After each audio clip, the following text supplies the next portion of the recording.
Hey, what's up? It's your girl Vianca Bentley, and I'm about to vent. So yeah, I went to jail for a couple of things. Finally, it just all added up. It got caught up. I got sent up north for only 12 months. That 12 months turned into a bitch who was damn near 17, 16. So like, how long has it been all together? How long you spent this out altogether? 4 years. Mm-hmm. Yeah. Like 4 years. And then that was a hard transition too. Like, I came home just a whole different mindset. What was your mindset? I was just ready to kill and trash everything. When you got out? How? Oh, so at 17. I'm like 16, so going on 17. Yeah, like I'm a beast. Not like that, but because I had no choice but to fight up there.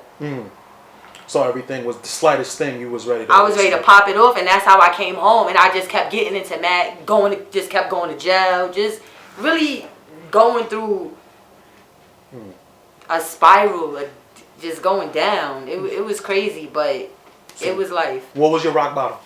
My rock bottom was domestic violence. That was my rock bottom, domestic violence.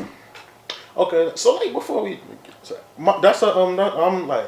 That sounds crazy because I'm trying to think like isn't that just like a part of that type of life? What you mean? Like the domestic violence, because you normally hear like the ride or dies, like they get they might get beat on like for years and be cool with it and still be outside, that type of shit. That's not necessarily their rock bottom. Like when they change, that's something they change about their life. Right. But it's not necessarily like the rock bottom. What about the domestic violence was like, oh, I gotta change everything else? Because the domestic violence took me out my element, or who I used to be, or what I was, or anything that I stand for. I found myself just, I'm a very free-spirited person. I don't like taking orders. I just like to be me and breathe, live, laugh, have fun. I get upset, yeah, everybody do, and yes, I got a crazy side to me, but the domestic violence is like, when you get beat on by somebody you love and you don't know how to get out, but you want to get out so bad, but you don't know how to because your heart is still there. Like that fight is something else. That's a different type of fight, and then you can't take care of nothing else around you. So that's why it was rock bottom for me, because I wasn't able to be a mother. And at the time, I was a mom. I mean, today I'm still a mom, but I wasn't able to be a mother, and that's why I had to, like, and I got out too late. Just when did you realize, like how long did the DV last? How long did it go on for? Till like 2010. So 2009, 2010. So that's like, that's a couple of years. That's a couple of years. Okay, so if you don't mind, from like 2004 to 2010, that's like a couple of years, right? 2003 type, so, right? Like, and let me stop me whenever I get too deep, right? So dig this. The first time it happened, right? Was it the first time you ever got hit by a dude? Yeah. I mean, nah. I got hit by guys before. Yeah. Don't get me wrong. Like, not like that. Right, but not in a relationship. Like, don't get me wrong. Like, I didn't had to get it on with niggas before, and it really got on some real crazy shit. But that's because that's the lifestyle that I chose. But it's different when you trust somebody, when you come home. Yeah. And it's there. Right. Okay. That's different. Like, you know what I'm saying? So, what you think made you made you go back the first time? You know what? And not for nothing, it took me a long time, right? I said I got out of that domestic violence situation like 2009, 2010 roughly. I didn't notice until 2013 why I was even in that domestic violence situation. And the conclusion that I came up to was, I've been getting beat on since I was a kid. Like, and that's really the facts of it. Like, and I'm not saying that I'm getting beat on like my parents was abusing me, because they wasn't. But sometimes we forget that kids have emotions, and as parents we just go a little bit too hard. I think that's the reason I don't hit my kids. just being hit and then your parent apologizing for hitting you at the same time and hugging you and loving you, that causes it right there. You know, it's you think it comes with love? Yeah, the hitting comes with love. So already in your mind, if you growing up like that, you thinking it's okay. So when you get older and somebody, that's the, you know what's the craziest shit in the world to me? What? And I'm sorry for cutting you off. Nah, you good. Shit like that, like it has like these things have like different effects on different people. Like I know plenty of people that witnessed domestic violence like when they were younger, right? Or was abused when they were younger and become most abusive people in the world. I think. But see, I wasn't being abused. That's what I'm saying. Like, okay. I wasn't really being abused as a kid. Like, it's not like I wasn't being abused. He was a regular asshole, man. Yeah, okay. But it came like the psychological part of it, like, for instance, hitting me in the same second and in the same moment, loving me, or not even explaining. The better way I think for my parents to have parented me while they was doing that, beating me, was explaining to me after the fact why they hit me and why I'm in trouble, instead of apologizing for hitting me and still loving me, because maybe they might have hit me a little bit too hard, and yeah, I did bruise, but I'm mad white and light, so a motherfucker could pinch me and I'm a bruise. You understand what I'm saying? No, I get you. But the fact that it was like that so much, like, you know, for everything that I did wrong, I got hit. I never got on punishment. So that's different. When you never got on punishment, or you never got nothing taken away from you for getting in trouble. Everything was straight ass whooping and love at the same time.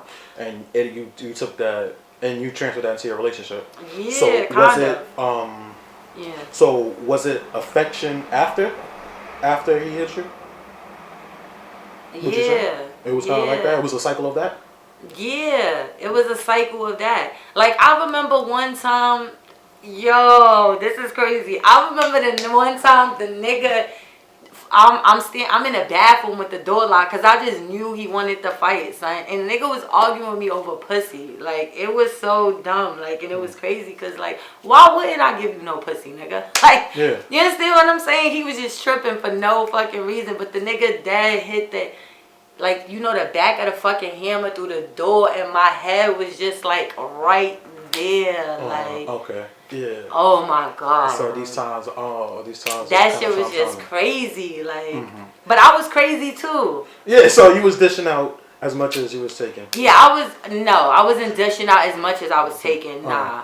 But like, it'd be situations with maybe another girl or something like that, and I'll pop off on a nigga because I'm not about to be out here fighting every bitch now. That's what we not doing. Yeah. I'ma fight you even though I can't beat you, but you cheating or you doing me dirty. So yeah. Like, I popped off before. No, I get that. It was like, so, like, I think, so, at that point, like, so we're in the middle. Let's say, all right, so we said this lasted maybe about 6 years, right? Yeah. So maybe about, like, 2 years into it, 3 years into it. Did you see at a point did it just become normal? Yeah. Him hitting you? Yeah. Oh, okay. And, what about family and friends? What did they say about it? I mean, did they notice? Yeah, everybody noticed. I mean, everybody noticed. Friends used to come to my house and kind of like ask to come inside, and I would be in the house with like all the lights off, like just real spooky moments, and I'd be like, nah, y'all can't come inside, I'm busy. Just mad bullshit, like, but not that, don't take this no wrong way, friends. Not that I was looking for y'all to save me or nothing, none of that, but they just always respected, like, it's a relationship. They just always respected it, like. That's the thing. Like, that should be. And I wish somebody wouldn't have respected it, like, you know, or just came to got me. Like, it wasn't even about him. It was about saving me. I get you. So, what's your advice for somebody that witnesses that? Because I'm that person that, like, I'm on my business. You get what I'm saying? I've always been that way, kinda. Right. Like, in a West Indian household. Right. Like, domestic violence kinda can be like normal. It's very normalized. But it's not. It's not normal, but that's the thing. Like, but we're raised like, mind your business. Even if you don't do it to your wife and shit. And I think that's the problem. Like, I think that people should start speaking up more. Not waiting so long to speak out. I go through this every day. Like, my baby father really feels some type of way with me.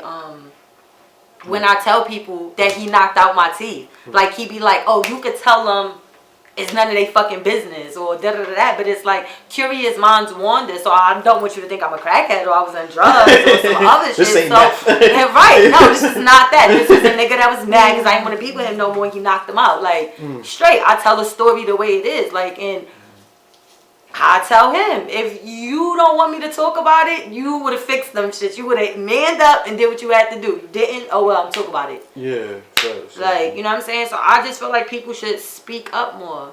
Deadass. Just speak up more. Like, and don't stay. Like, the first time be the littlest thing. Let me tell you, the first time I met my baby father, y'all, not like that,